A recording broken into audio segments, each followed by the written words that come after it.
Welcome everyone. As you are settling, please go ahead and fill out the poll that should have just launched on your screen. It should only take about a minute, maybe a little bit less to fill out. We have a lot to cover in terms of content today, so I'm actually going to go ahead and get started. So welcome again. We are so excited to have you here. My name is Lomo Phillips. I use she, her pronouns, and I am the Events and External Relations Manager here at the Linked Learning Alliance. Before we get started, I have just a few housekeeping notes to share with you all. First, the session is being recorded and the recording will be shared with attendees after today's webinar. Please note that everyone is automatically muted upon entering the meeting, and we ask that you stay muted unless you have been called on. If you are joining by phone, please press *9 to raise your hand and *6 to mute or unmute yourself. If you are unable to hear at any time or your internet begins running slowly, please turn off your camera as it will help to watch for you to watch the program more smoothly. You can message me at any time directly if you need any technical assistance. There are multiple opportunities throughout the session for you to engage with all of the panelists. You can use the chat function to share comments or questions throughout the discussion. And Linked Learning Alliance staff members are monitoring the chat box and will highlight key comments and questions as they may come up. To help smoothen the flow of questions during audience Q&A, please use the raise hand button under reactions when you have a question that you would like to say aloud. We will then unmute you so that you may ask your question. As you listen to our panelists, feel free to use the emojis under reactions as you feel more compelled to better engage with the conversation. And finally, our session goals for today are to discuss uses of federal and state COVID-19 relief funds, share for multiple unique district perspectives on how to leverage existing and new funding dollars to support linked learning, and to highlight updates to the California state budget and opportunities for additional funding. There will be many opportunities for audience Q&A, but feel free to input questions into the chat throughout. And with that, I'll pass it over to Renita to begin today's webinar. Renita? Great, thank you, Lomo, and good afternoon, everybody. Thank you for joining us today. For those of you who don't know me, I'm Renita Guha. I'm the Vice President for Strategy and Impact at the Linked Learning Alliance. I'm a longtime education researcher, and I lead our work to build strategic partnerships and develop the evidence base for linked learning to fuel this national movement around college and career readiness. I actually had the privilege of serving as the principal investigator of a multi-year evaluation of the Linked Learning District Initiative, which started over a decade ago, and really got to witness firsthand the positive impact of linked learning on students and teachers and communities. And so before we jump into today's discussion, I'd like to give a little context to our conversation. But first, I wanted to look at the poll results and see what funding sources folks are using to support their college and career efforts. It looks like Perkins is by far the winner of this. And then for kind of coming in second is the Career Technical Education Incentive Grant. And for those of you from outside of California, that of course is a state categorical, as well as some others like K-12 Strong Workforce Program, which is another California categorical. And then some of you are also using your local control funding formula dollars. And we'll get to hear about all of those different funding sources during the discussion today. For those of you who might be unfamiliar with linked learning students learn through career-themed pathways tied to local industry sectors. And these pathways can be structured as small learning communities within larger comprehensive high schools or as standalone small high schools. And each pathway integrates 4 essential components. Those are the rigorous academics that prepare students to succeed in college, career technical education courses taken in sequence, emphasizing real-world applications of academic learning. We also have work-based learning that exposes students to real workplaces and builds on their social capital and teaches them the professional skills students need to thrive in a career. And then finally, comprehensive student support services that address the individual needs of all students, ensuring equity of access, opportunity, and success in high school and beyond. And we know from independent evaluation that this integrated approach is highly effective, particularly for students of color and those starting high school behind academically. Students in linked learning pathways are more likely than similar peers to graduate from high school, earn more credits, complete college preparatory courses, and develop the 21st century and socio-emotional learning skills necessary for post-secondary success. So for those of you who are new to linked learning, you might wonder how you can invest in and sustain this type of approach during times of economic uncertainty as well as prosperity. And as you may know, the U.S. Department of Education recently announced a $122 billion investment in K-12 schools designed to equitably expand opportunity for the students who need it most. And this is really welcome news for school districts that have been operating for months with great uncertainty about the future of their budgets and their students in these volatile times. And we know that students have missed out on a lot this year, right? And this, this new once in a generation influx of flexible funding really provides districts with a unique opportunity to think expansively about how to recover from the pandemic with equity at the center. Young people really need learning opportunities that connect to their communities, engage their minds and passions. And we at the Link Learning Alliance have been able to see this happen during the pandemic. They really need social and emotional support because they've really, we know they've experienced real trauma throughout the pandemic, and it's raw. So we need districts to be investing in strategies and supporting proven ways to remove systemic barriers and produce real tangible results for students. And so when education leaders think of our greatest aspiration for our young people, we find answers in the and what we call the power of plus here at Link Learning. So when we combine college and career preparation, we put every student in the position to successfully pursue a full range of post-secondary options. And so I'm so pleased to share with you a suite of research that examines innovative and practical funding practices and policies of 3 California school districts, Antelope Valley, Long Beach, and Oakland, to understand how they ensure students are connected to their sense of purpose and on the path to college and career success through times of economic hardship. And so for those folks who are newer to these funding strategies and resources, we're actually sharing a glossary of terms that may be referenced during today's discussion in the chat, referenced during today's discussion. And I'm going to remind our panelists to not use acronyms, but to actually say very clearly what different funding sources they're talking about so we don't confuse folks.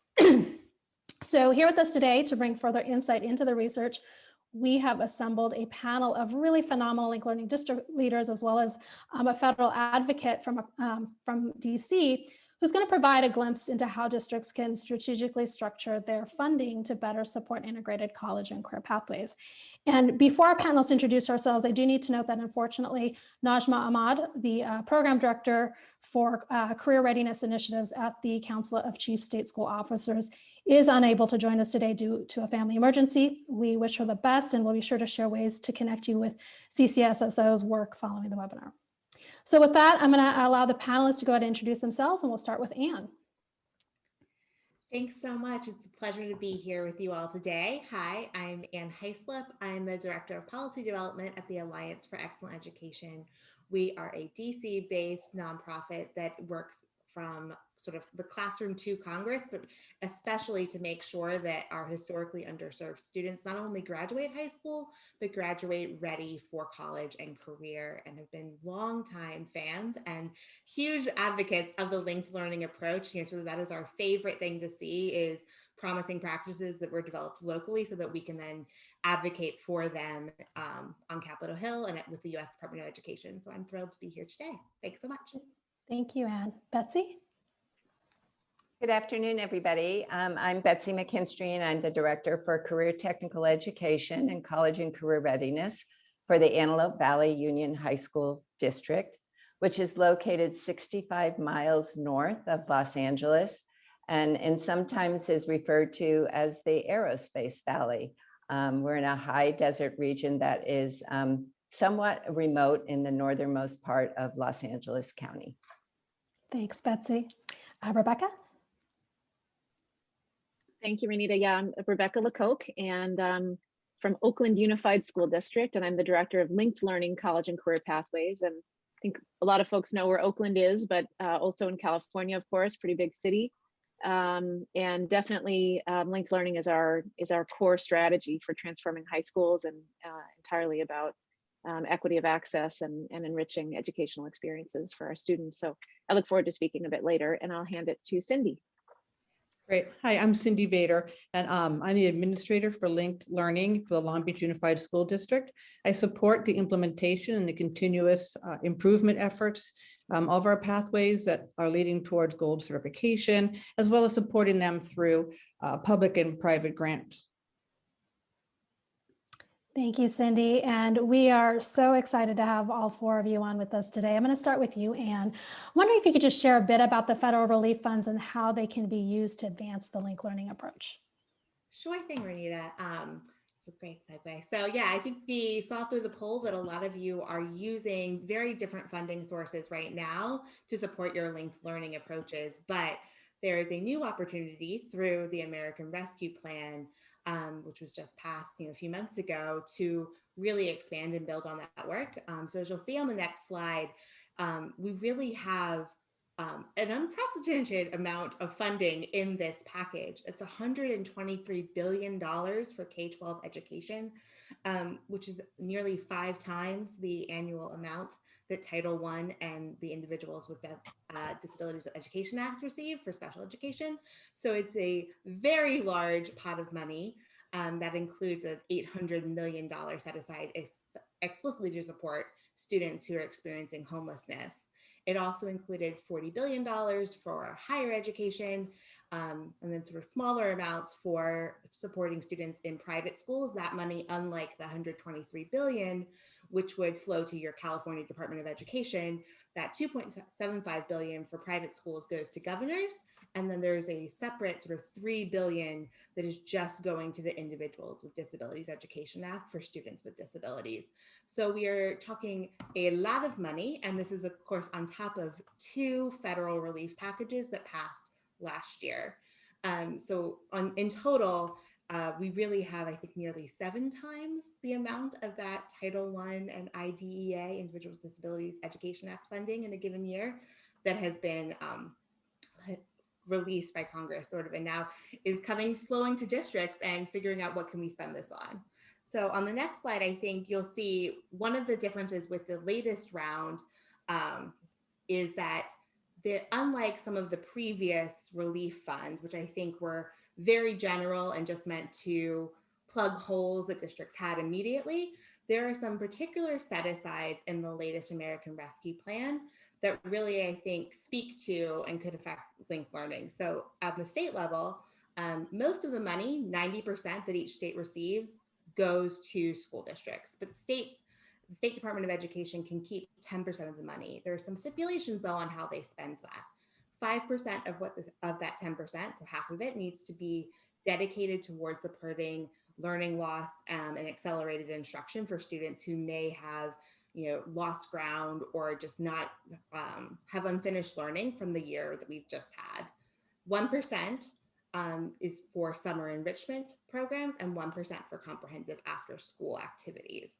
So I think there's a similar provision you'll see on the next slide that's even larger though on the district level. So most of the funds are going directly to districts, and they are required to set aside 20% of their funds to support evidence-based interventions that would address students' academic, social, and emotional needs, with a particular call out for the students who are most likely to have been impacted by the education disruptions during the pandemic. So our students with disabilities, our migrant students, our students who and youth experiencing homelessness or who have been in foster care, students of color, English learners. So I think that that requirement is a really big opportunity to support linked learning approaches because it is an evidence-based activity to support students' academic acceleration and preparation for college and career. Districts are also required to develop a reopening plan as a condition of receiving funding. And I will say, sort of, while there's this 20% for learning, specifically for learning loss, the funding is extremely flexible relative to other federal pots of money you might be familiar with. Generally speaking, American Rescue Plan funds can be used for anything that funds can be used for under Perkins or under the Every Student Succeeds Act or under the Individuals with Disabilities Education Act, in addition to specific uses related to the pandemic, like upgrading school facilities to have better ventilation systems or purchasing education technology. So the funding is extremely flexible, but there is this 20% requirement new in the American Rescue Plan to really focus on addressing unfinished learning. And I think, fortunately for linked learning too, the US Department of Education, as you will see on our next slide, has actually called out linked learning as a promising practice, a best practice that states and districts should consider as they support students' recovery from the pandemic. This is part of the volume 2 of their COVID-19 handbook, which I think Lomo just put the link to Mhm. in the chat. Thanks, Lomo. And they explicitly say that in supporting students who, especially our high school students who may have become disengaged from the classroom, that rigorous academic coursework, career and technical education, workplace learning, these approaches that blend all of that are evidence-based and are really a good strategy to consider.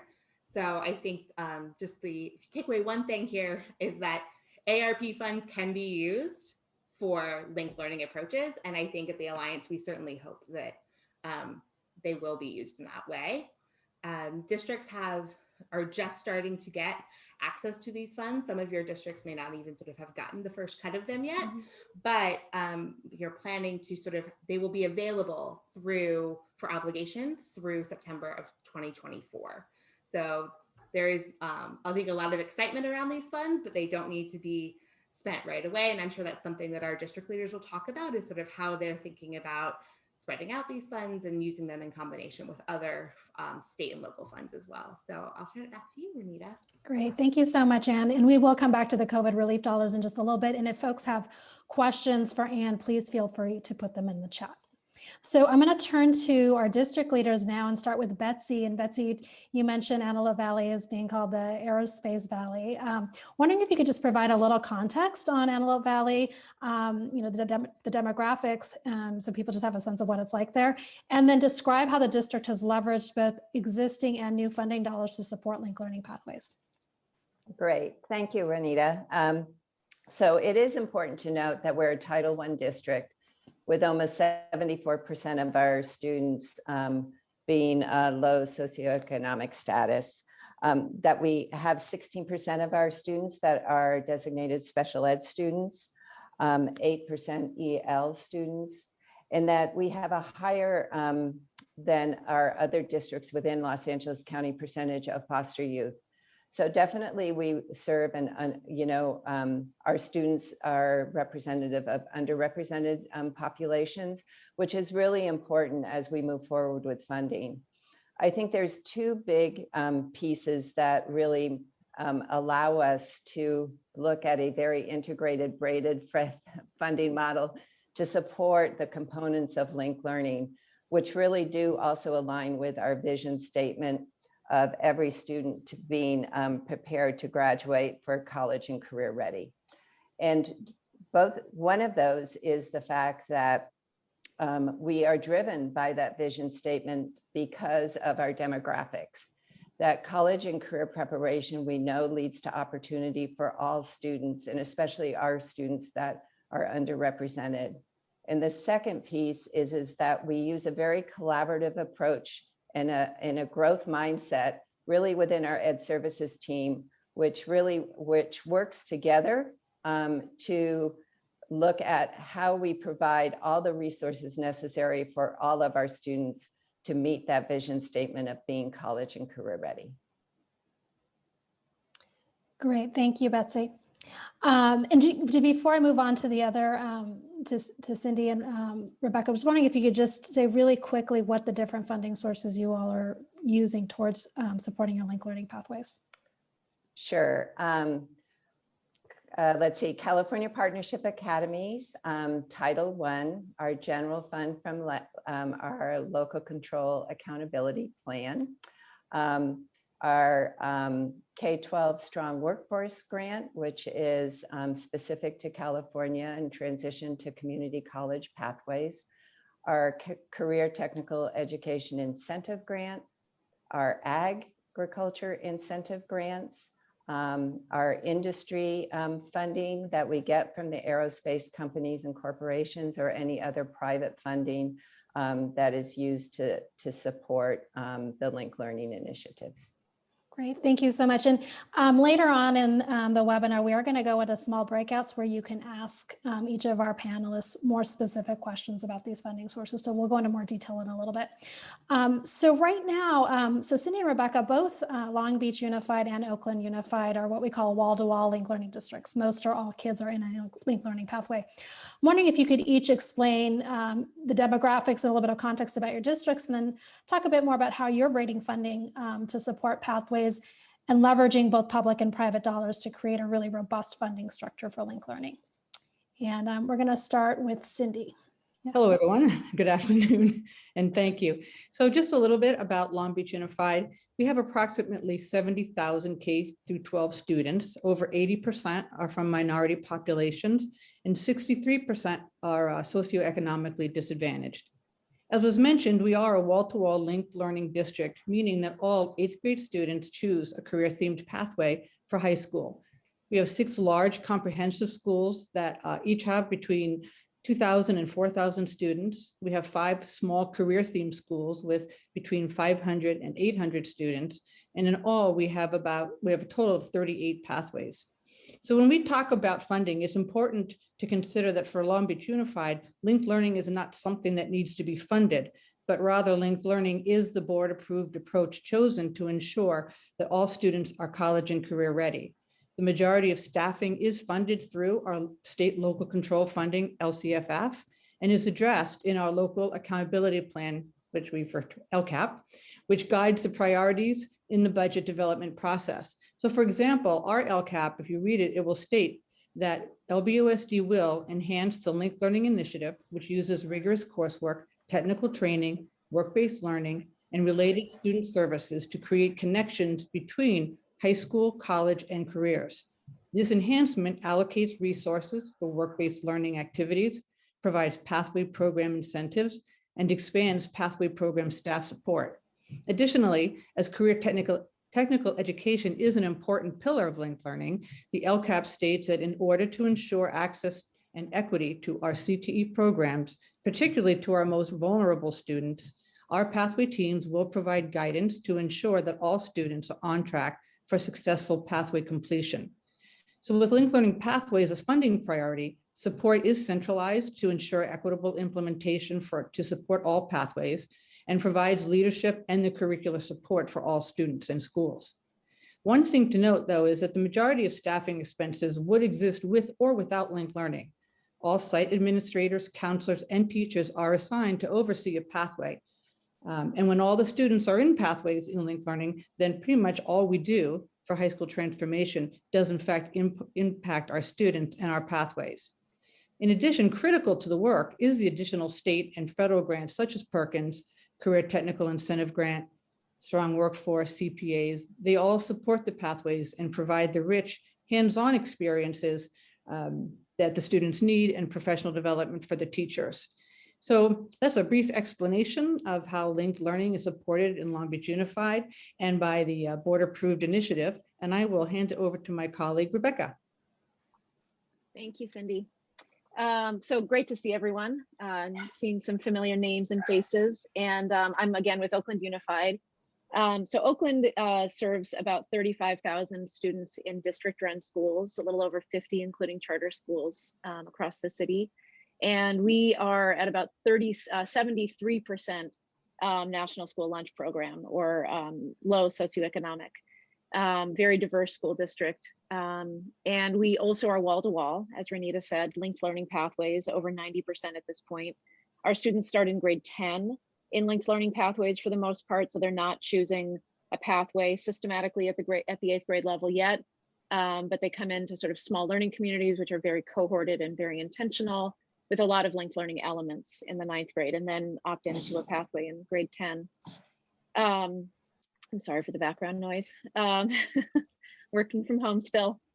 So we use a bunch of different funding sources. So I don't want to be repetitive because we're all in California and we have very similar sources. So in addition to those mentioned by my colleagues, we leverage philanthropic money. So funding from organizations like the Stupsky Fund, Intel, Salesforce, Walter and Elise Haas Fund, to bring in some of the innovative work that we do, to fund some of the innovative work that we do. And then we also have a really unique funding source, which is called Measure N. And I'll be talking more about it in the breakout, but our voters, our taxpayers decided to really invest and lean into transforming how our graduates enter the community, college and career ready. And so we have something called Measure N. It's a parcel tax. And the language from the parcel really speaks to linked learning. And it's The purpose of it is to pay for the implementation of a comprehensive approach to high school education in Oakland that integrates, which is so much of what linked learning is, that integrates challenging academics with career-based learning and real-world work experience.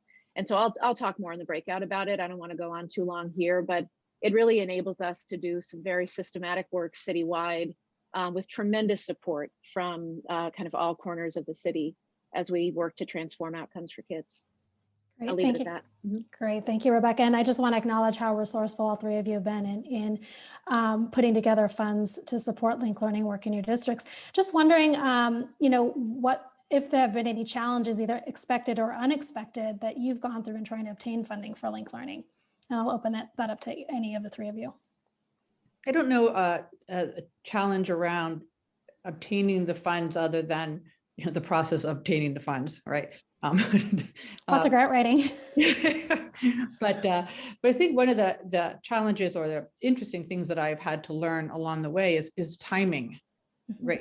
Very often a time of a grant is a 2 or 3 year grant, and really I have found that it takes a good year to just get the thing set to then launch what you're hoping to accomplish. So sometimes just, if there's a 2 year grant or a 3 year grant, we've been in this work 10 years. So it's not, the transformation doesn't happen overnight. So it's really that need for ongoing funding for some of the work that we do.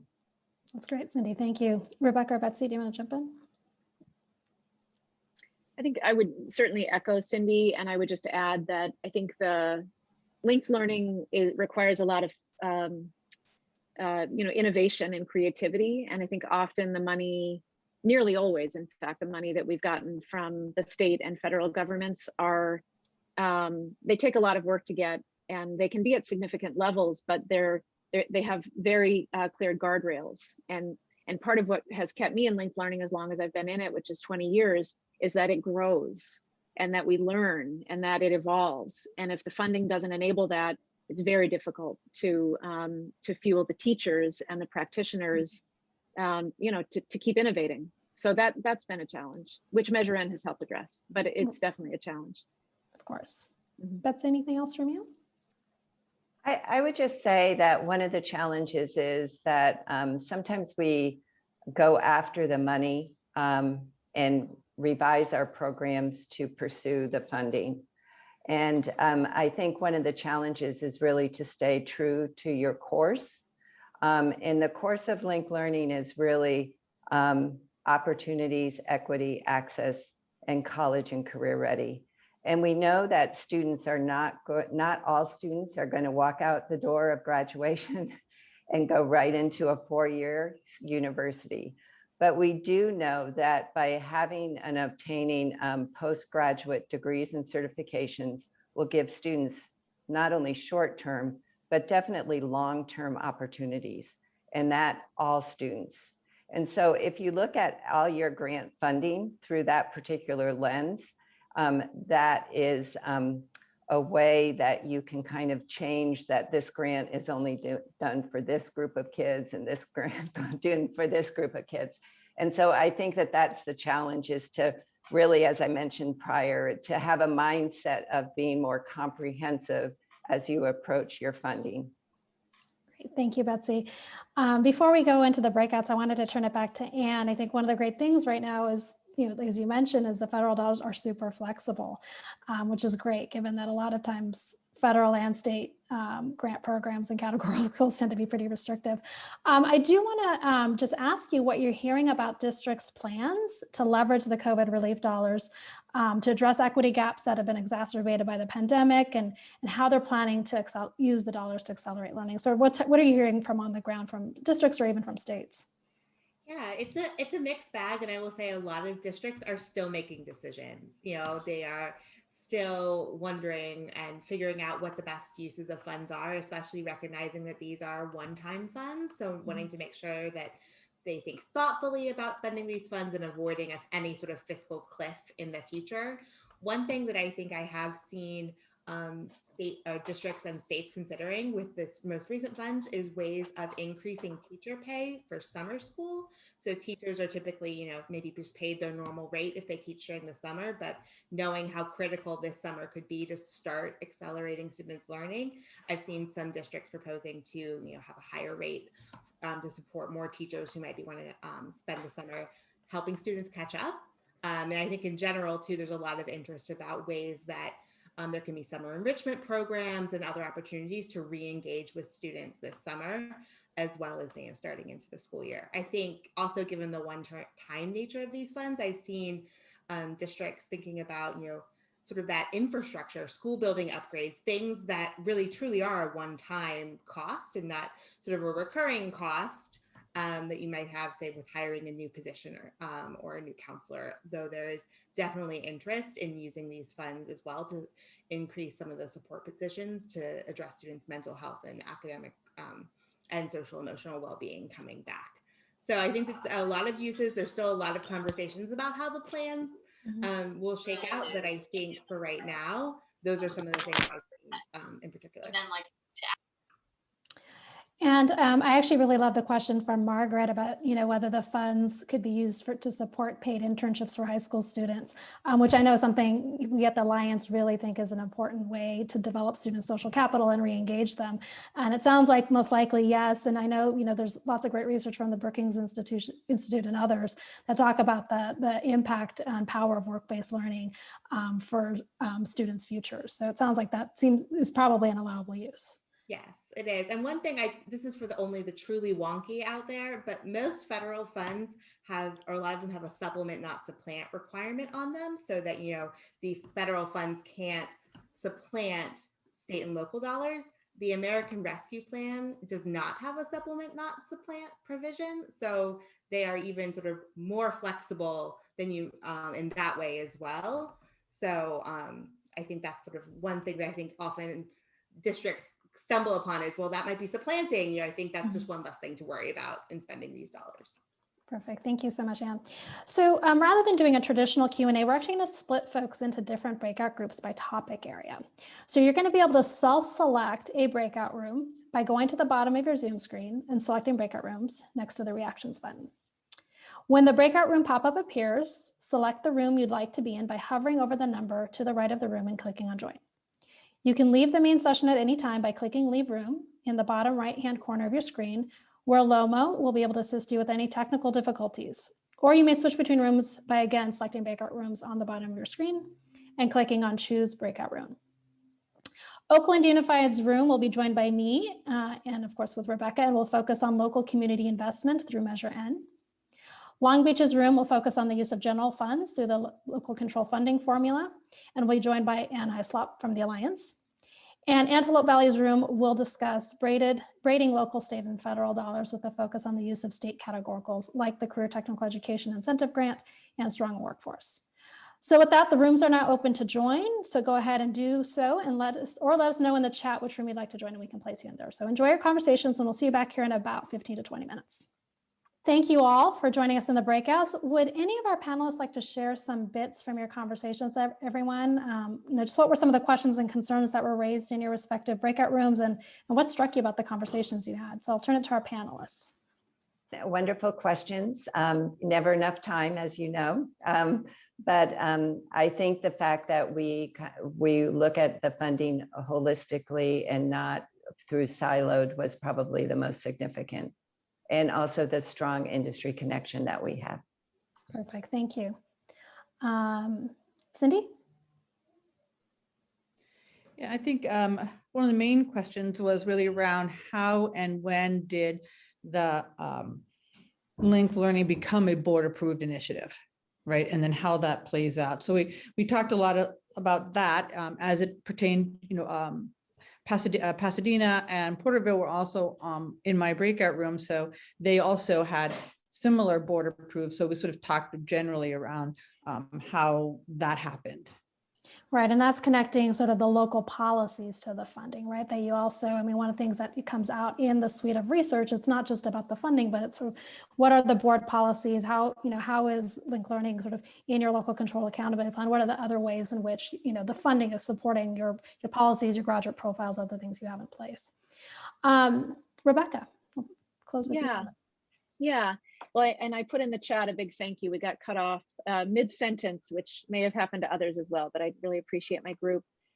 So I think a lot of what we talked about was what we call the enabling conditions, so we have these myriad funding sources, as Betsy and Cindy mentioned, but Measure N has really allowed us to, and we talked about the fact that Measure N has allowed us to fund the structures and the systems that allow us to do the equity work of linked learning.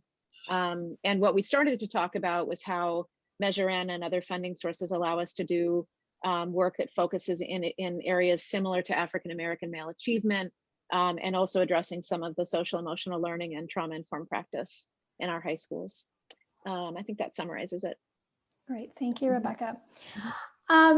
So I want to ask again the district panelists a question. So we were talking about the COVID relief funds earlier, and I know folks are still trying to figure out what to do with them. But to the extent that how is your district planning to use the COVID relief funds? And if you haven't decided yet, how would you recommend the funds be used to support linked learning or the components of linked learning? Rebecca, maybe I'll start with you this time and go in reverse. Yeah, sure. I mean, we're definitely still figuring it out. I don't know if my colleagues or districts are further along, but our thinking thus far has been around how to systematize credit recovery, and definitely leveraging the pathway relationships, but really focusing on credit recovery, which feels like an important short-term deep investment. And so that's been our main focal area. Great, thank you. Yeah. Mm-hmm. Cindy? Yeah, I think we have basically they've identified sort of three areas, right? Academic support, social emotional learning, and student engagement and motivation. So those are sort of the three overarching buckets, and how those all play out are still, obviously being decided. Like Rebecca, credit recovery, the summer and summer enrichment is huge, tripling, doubling the amount of courses and summer enrichment courses, and really trying to get the credit recovery going back. But also then we're looking at how are we going to accelerate that learning, throughout. What kind of academic support will be needed, not only with additional summer school activities, but also moving into the next year. What's going to take to accelerate that learning through, and of course supporting social emotional learning, and what we know will be happening for our students when they really come back. And then how do we use pathways in linked learning, and what do we do for student engagement and that motivation? That was, as we all know, was pretty difficult over the year. In terms of, advice, I've got lots of advice and I'll save that for. Okay, Betsy? Well, I think there's a few areas. We know that one of the advantages to the linked learning model is the relationships. We've, currently used COVID relief for the support, academic and the CTE support for our students after school hours, face-to-face with our linked learning teachers. So building that community that many of the students had not seen teachers face-to-face, especially our freshmen. So that is how we used. The second piece would be the infusion of technology and looking at where students do not have those opportunities to use technology to advance, or, as it's sometimes referred to, finish their learning. And so that's another piece.